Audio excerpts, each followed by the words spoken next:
Hello అండి, అందరూ ఎలా ఉన్నారు? వెడ్డింగ్ సీజన్ లో, ఫెస్టివల్ సీజన్ లో మనం షాపింగ్ విషయంలో ఫుల్ యాక్టివ్ గా ఉంటాం.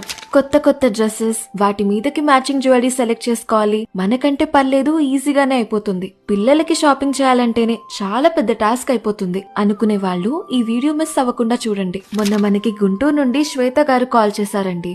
హౌస్ వార్మింగ్ ఫంక్షన్ ఉంది, వాళ్ళిద్దరు పాపలకి సింపుల్ నెక్లెసెస్ కావాలి అన్నారు. కాస్ట్ వచ్చేసి 20K నుండి 30K మధ్యలో ఉండాలి అన్నారు. మనం లేటెస్ట్ గా వచ్చిన పీసెస్ చూపించడం కోసం కొన్ని పీసెస్ సెలెక్ట్ చేసుకున్నాం. ఆవిడకి చూపించే ముందు మన ఆడియన్స్ చూస్తారని వీడియో తీసాం. గోయాస్ ని ఫాలో అయ్యే అందరూ రీసెంట్ గా లాంచ్ అయిన మాయా కలెక్షన్ ని, ఆహా కళ్యాణం కలెక్షన్ ని ఎంతగానో ఆదరించారు. చాలా మంచి రెస్పాన్స్ వచ్చింది. ఎక్కడెక్కడో ఇండియా అండ్ అదర్ కంట్రీస్ నుంచి ఆర్డర్స్ వచ్చాయండి. ఇంత సక్సెస్ చేసిన మీ అందరికి చాలా థ్యాంక్స్. ఈ నెక్లెసెస్ లో మీకు ఏది నచ్చిందో వెంటనే కమెంట్ చేయండి. అలానే శ్వేత గారు ఏం సెలెక్ట్ చేసుకుని ఉంటారో కూడా గెస్ట్ చేసి కమెంట్ చేయండి. బాయ్ అండి, మరో వీడియోతో మళ్ళీ కలుద్దాం.